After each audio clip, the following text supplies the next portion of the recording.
A few months ago, I made a journal for a friend of mine. It was her wedding anniversary, and almost all of their family photographs had been destroyed in a fire. So I thought that I would try to put something special together for her. Well, in doing so, in my research to get some photographs to put in her journal, I realized it was kind of difficult to try and put something together for a woman of color. Almost everything I found, whether it was digis or if it was scrapbook paper or even vintage photographs, very, very few are geared for women of color. So I went on a quest. I got some from some friends of mine. I got some from some websites that were copyright free and made her a journal. Well, her friends she loved it too, but her friends fell in love with it and asked me if I could make some others and suggested that it might be something that some others might be interested in. So this is not the one I gave her, but it's very similar to what I gave her, and I would like to show that to you. Now, the size of this journal is about 6.5 by 9.25, and it is 2 inches thick. Now, it is hardbound. It's an altered book. The spine wasn't large enough, so I had to separate the spine and then put it back together again. It is covered with some taffeta material, and the front has various types of lace and some crocheted material and some doilies and various things. When I put it together, I wanted it to look as if through a long period of time different family members would have added to it, whether it be, parts of material that came from dresses from special occasions, treasured doilies from the family, whatever it was, and that's how I perceived, it when I was putting it together. So there is a fabric in it, there's lace in it, and it all for me was representing a history. So that's just kind of the backstory of how and why I put this together the way that I did. Now, the photographs I have in here, on purpose, they're not clear, they're not shiny, they're just supposed to look vintagey and old. I didn't do them in color, I did them in black and white, some of them with a little bit of a tint to them to represent, some aging. Now, also, there is a lot of room in here for you to add your own pictures and writing. It's meant to be a working journal.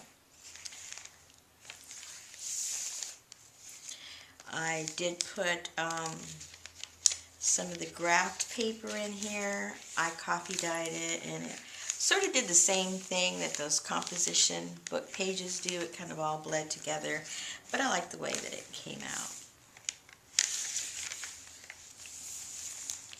This paper is very unique. It feels almost like suede, and it has kind of the consistency of maybe some kind of a wax paper or something.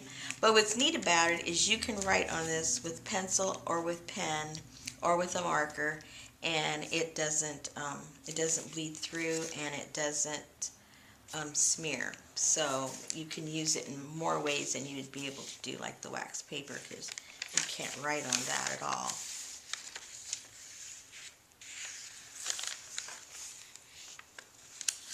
Now, this is a, got to put it back in.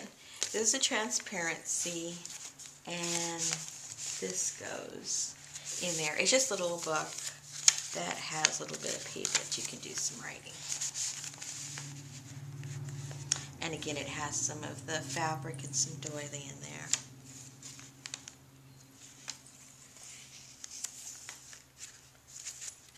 Some more fabric.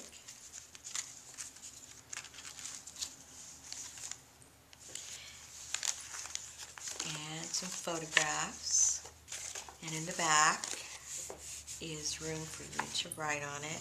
And what I did with I think most of all the pictures, I have this little cutout that does the corners for photographs. So to make it look a little more authentic and a little more old, I put that on the corners of almost all of the pictures.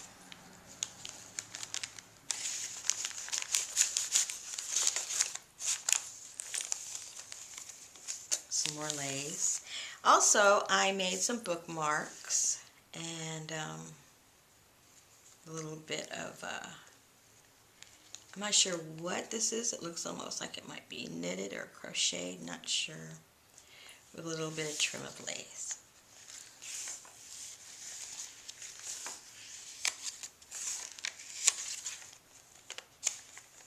Again, putting different types of fabric in it.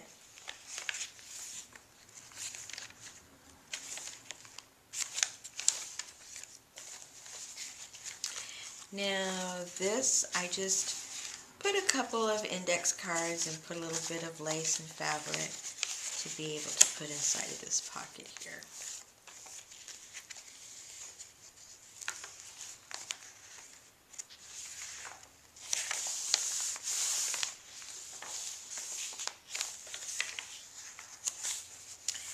I just fell in love with this photograph. It is so pretty. And then I put some lace around here, and I just set it on top of some tissue paper.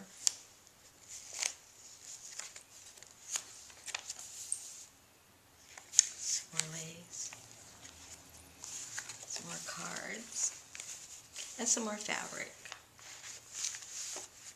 Now, what I did is I asked my friend for old family names. And so in a lot of these pictures, what I did is I added names from her family. So this is Tucker, and this is Etta.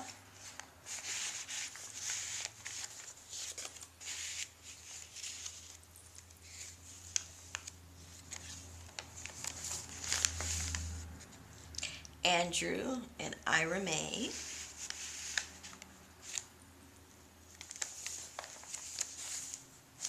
Some more tuck spot in here. And this is Arnell and Pearl. And on the back of these you can write.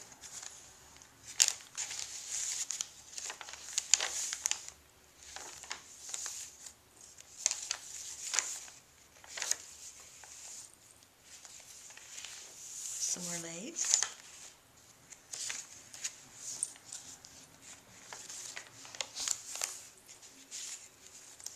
Little folder. And this is Barbary and Abigail.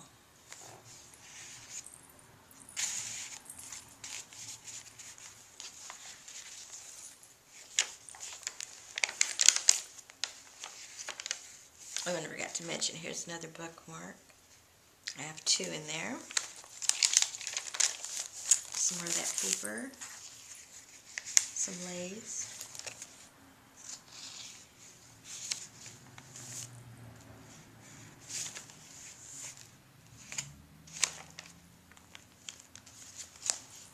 Another little book. And that goes inside of this transparency.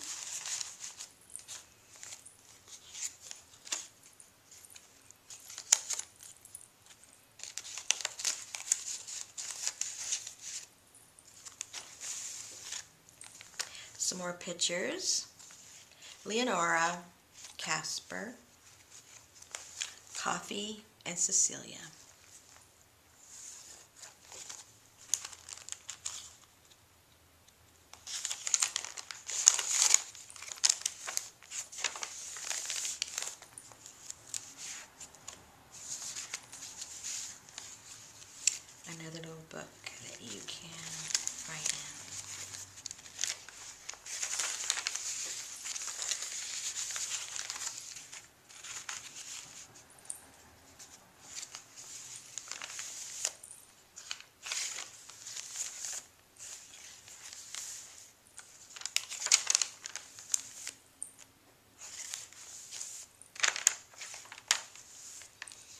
And this, I'm not sure if I'm going to put this in the front or the back, but that'll be included also. So the reason I'm showing these is because my friend encouraged me to sell these. Now, I have sold my journals in the past, but always privately. This is the first time that I'm really putting it out there for the public in general. So on the bottom of this video, I will show you where you can go if you are interested in purchasing this journal. I made two others that are slightly different in color and the interior, and I will make a separate video for each one of those so there's no confusion as far as which one that you might be interested in. This was so much fun to make. I fell in love with them, and I hope that they can find a new home maybe with you.